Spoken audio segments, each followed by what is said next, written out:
I'm Matt, MD13. And I'm Skye, a.k.a. Sever, and we're from the band Sumo Cyco, and you're listening to Rhino Radio.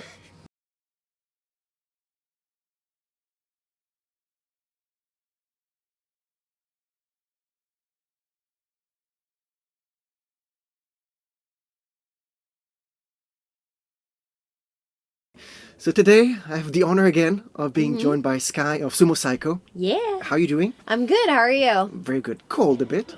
Yeah, it's a little chilly today. Yeah. But I have a feeling that you're going to warm us up in a bit. I hope so, yeah. I hope it's going to get nice and sweaty in there. And then he just comes as soon as we start. Maddie shows up. Dramatic entrance. I'm sorry.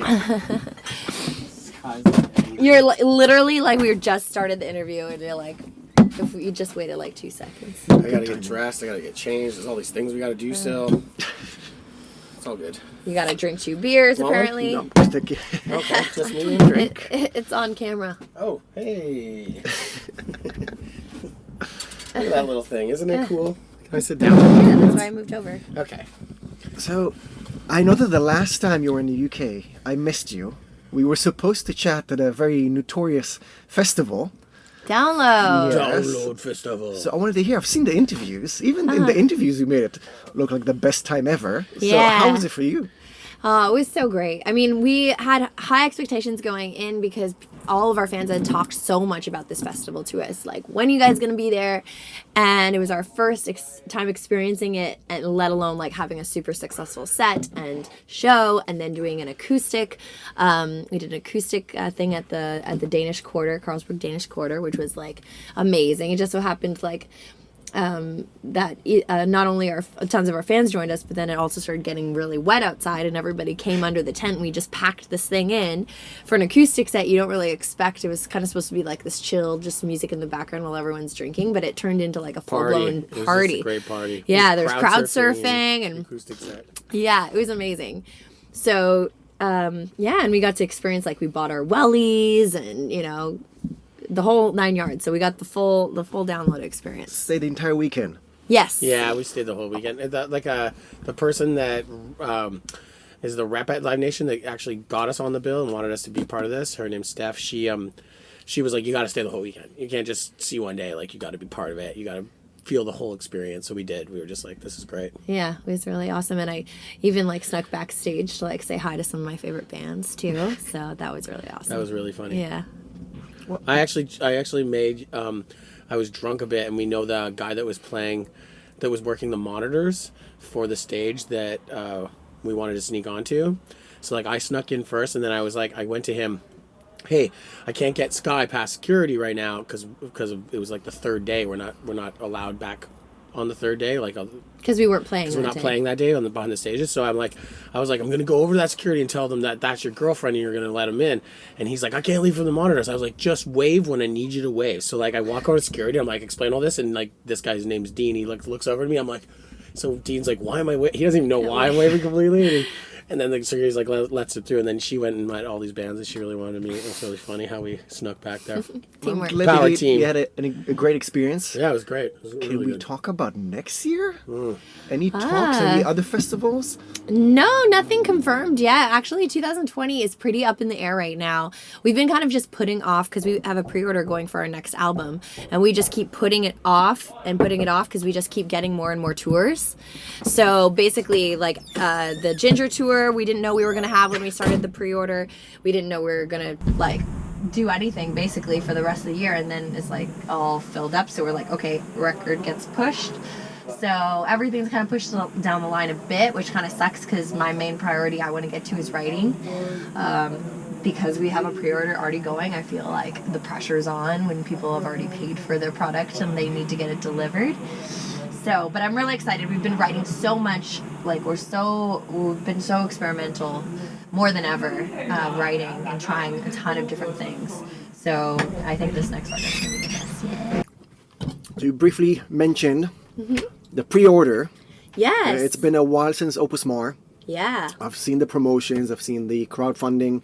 Can we talk about album number 3 already? Yeah. So there's lots happening with it, even though we're not ready to put out a release date or an album title yet. We've released 2 singles from the album. One of them is called Love You Wrong, which is the first one. One of them we just put out called Run with the Giants. And my theme behind this album, every album always has a theme, is about the gangs and the different clubs that live in our Cyco City universe. And love. Yeah. And everybody can go online and take a quiz and find out which club you should belong to.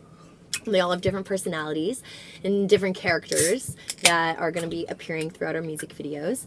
And then one of our main pre-order items is the item is called the hardcover book. And in that book, it's going to kind of explain the story of our characters and our gangs and have all the music and artwork and lyrics, and it's going to be a great kind of piece. So we kind of built the packages around that, and then if you belong to a specific gang, you can order the package that coincides with your gang. And it was really fun. A lot of the fans have been playing into it, and we even got each of the members of our band, one of our fans brought blankets that were themed for each of the clubs. And they were super warm, and we were touring in the winter, so those blankets came in handy. They saved us, yes. Yeah, and we've been writing a lot of music. We have probably almost 2 albums worth of songs that we've written. We tried some new things. We went to Vegas, recorded in Vegas with a producer named Kane Churko, and tried some new things there. He's responsible for, Blood by In This Moment and Five Finger Death Punch and Bad Wolves and a lot of cool bands. And actually Five Finger was recording there while we were there, so we got to see them in passing going through the studio. And his dad actually was one of the first producers that ever worked on my music back in the day when I was doing pop music. So there's a full circle thing there. It was a lot of fun to go to Vegas and try something new. So we've been experimenting so much. So now it's just about getting the best of the best and kind of narrowing it down. I think there's a couple other songs we want to write, and then mix and master. So it's getting there. Everybody is getting close. So 2020. Yes. Okay. And Opus Mall brought us a collaboration with Benji Webb of Skindred. Can we talk collaborations in LP number 3?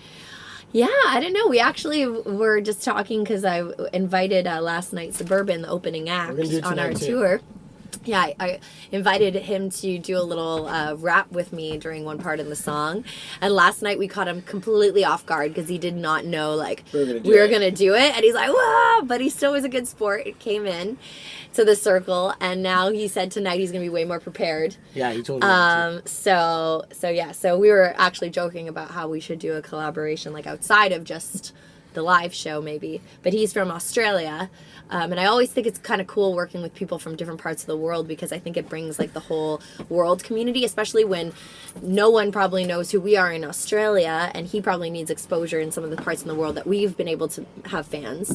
It's always kind of cool to cross your fan bases over to each other and help each other out, kind of grow your fan base. I wouldn't say no one knows this in Australia. I bet there's 4 people maybe.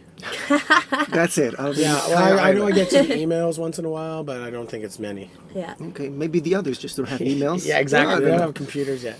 But you've touched on the 2020 and new experiences, and the beginning of the year or the end of the previous year brings a lot of New Year's resolutions sometimes. So it's 2020, it's time to abolish that weird feeling of not feeling welcome either on stage or off stage. With your experiences, what would you abolish or what would you tell us to change, either as fans or as musicians, to make fans and musicians feel more welcome, more safe on stages and off stages? Well, one of the main things I know, there's a couple things that, one, I hate when anybody tries to take advantage of any women that are in the crowd during mosh pits or any parts where there's lots of movement where you can't really tell what's going on. Unfortunately, I had one fan came to me and that said that she got grabbed at one of our shows, but she doesn't know who it was. And that stuff makes me really angry because normally if I see any bad behavior, I have the vantage point of being on the stage so I can kind of look out on the crowd. And usually if I see someone getting in a fight or being too rough in the mosh pit or doing something, I usually call them out right on the mic to make sure that things are either being taken care of by security or they realize hey, you're not acting the way we expect you to act, so you either smarten up or get out. And so I try to make sure that it's safe, but sometimes things happen under the radar that I can't always catch. So I always, I try to hopefully, encourage people that if you see something like that, to call like the nearest security person over to make sure that that it gets dealt with, because we don't like when people feel like they come to shows and stuff like that happens, and it makes them not want to come again. So we always want to call it out when we see it. And and then if anybody's aggressively moshing too much, I like when everybody looks out for each other in the mosh pit, and you pick each other up, and you don't push too hard, you don't try to be like waving your hands around where you're going to hit somebody in the face. Like, everybody look out for each other. So those two things I think would be really helpful if people just, you're mindful of your surroundings and mindful of the other concert goers too. Okay, Matt, any awardly resolutions relevant to the music scene or altogether? No? Not really. I covered it. I don't know, not really. I don't have any resolutions. I mean, What was your last year's resolution, and how long did it last? I don't think I do them, man. Really? No, I don't really do the New Year's resolution. I think that's a humbug thing. Like, for me, I'm like, if you have the willpower to do something, just do it. I don't think I need New Year's to tell me when It's I'm an going to set excuse. it. Yeah, it doesn't do it for me. Like, the truth is it's just when I'm in the mood for willpower. So, sorry to answer the question weird, but I don't have resolutions. I have, like, am I going to try and lose weight this year? Or I do it when I decide to do it. I take months that I'm really good, and then there's months that I'm really bad, and I don't really have any resolutions. Like, I guess I want to be nicer to people. I'm a nice guy. Like, what do you want? Okay, and I want to confront you with a rumor. Okay. Every time I do my research and I find some rumor about the band, you can confront it or deny it. Okay. Okay, apparently Germany is scared that you're taking down their school system with your rock. Is that true? Well, That's a good rumor. I like that rumor. It is true that last time we were in Germany, we have a good friend who's a fan of ours for years, and he is a school teacher. So he invited us to his school and convinced the headmaster to let us basically take over the school with our rock and roll during the school day. So we basically had a Canadian pancake breakfast all the way to playing for all the students, and I was so surprised that not only were the teachers getting into the whole spirit of the whole day, but they also let the kids mosh and like run around like it's like a normal concert, but they're all like little kids, and it was actually quite fun, and I think everyone had a really good time. I don't think anyone got hurt. Everybody was just like had the There's best a couple black day. guys. But I think they loved it. But though. they loved it. Yeah, It's they just- were like, "Yes, this yeah. is a great day." Yes. But it was really fun. It was.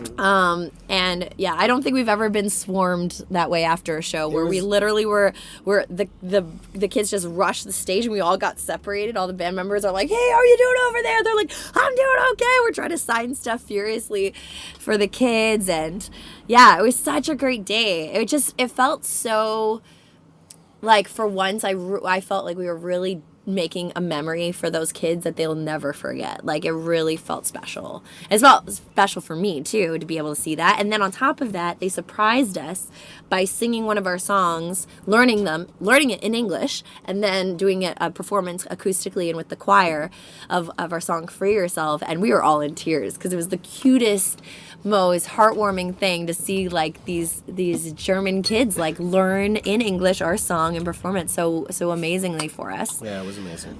That like it was just like a really special day. So if there's anybody out there who's at a school or wants us to come, like, we will gladly do it again at your school. So make a petition, ask your principal, and we'll come in. Yeah. It's going to be a generation of kids at their first mosh pit. Yeah. It's like To move grade mountains. 4 Yeah. to move mountains. Yeah, exactly. Yeah. Okay, and before we say goodbye, is it true that Oscar is allergic to interviews? Why is he not talking to us more? He is. He's allergic to interviews. Yeah. He really doesn't feel comfortable in them that much. He's like, it's not like he can't talk. He's not No. uncomfortable, but he feels uncomfortable. Like, I think he's actually quite comfortable when he talks, but I think it's just- because, obviously Matt and I are the main songwriters of the band. So whenever there's a question about like what's happening next year, he looks at us. Whenever there's a question about like what's your lyrics about, he looks at us because, a lot of those questions, unless it's about like him specifically being on stage and doing what he does, I think there's things that maybe he just doesn't know like the best way to answer. But yeah, he's he's a great member of our team. It's actually his birthday today. Yeah, it's his birthday Yeah. today. Could be dangerous tonight for him. Oh, yeah. Okay, what's the Sumo Cyco birthday tradition? What, Just you're get gonna turn them them into a drunk. cake? Just get them drunk as much as possible. Have a good show. It's kind of a fun one tonight because it is the last with our tour package today before they move on. So we're definitely going to be having a few goodbyes, a few goodbye drinks and hugs and memories shared and stuff. So, but yeah, and we've all gotten along. We started last night. Last night was it went hard because they were one of the bands is leaving pretty early after the set, right after the show. So we went hard with them last night, and I think some of them were just puking on the sidewalks last night. Yeah, it was a Their crazy drummer, one. especially, he was just done. He was trashed. His eyes were rolled up in the back of his head. They were at the bar we were at. Because we were playing in Birmingham. No, we were in Birmingham. We were playing in Newcastle. Yeah. And we went to this place called Dog and Parrot or something, and they were giving away three triple shots for £6 or something. You have to take it. Yeah, so all these, I didn't. Everyone was carrying around these three cups filled with three Every shots single each. band member that are on this tour practically were doing, except for myself, Troz, and Skye. I didn't. I was like, The rest that's of us, trouble. and Oscar. Technically the whole sumo camp, except for our crew guys, they were all over it. Yeah. But us as a band, we were like, nah, we're not doing that. But we watched the rest of the bands trash themselves pretty good. Yeah. Yeah. I remember that being that age. I could do this. I would do the same if I was at their age. I was like, the drummer's like 21. He's like, all this liquor for £6. He's just dragging it. Okay, so we're gonna cut the next one if it's getting too personal. But Cyco City has a train station and now it has gangs. Yeah. Cyco City's gonna have kids in the future. Maybe there's we'll do a spin-off Cyco City's kids book and kids music. Summer camp. Yeah, summer camp. I don't know. Nothing in the near. Maybe there'll be future. a new gang that comes out called the Creepy Kids or something. It'll be the fifth gang, but And it's they're all made of all kids. Yeah. Ooh. It'll be creepy, right? Yeah. Okay, we'll catch up on that in a few years, Yo, maybe. Yeah. I hang with the creepy Well, kids. I roll with the creepy kids. I have a new niece. Her name's Willa, and she just learned her first word, daddy, a couple days ago. So as she kind of creeps more in my life and influences me maybe a little bit more, I'll be a little bit more influenced to maybe do stuff that she would like.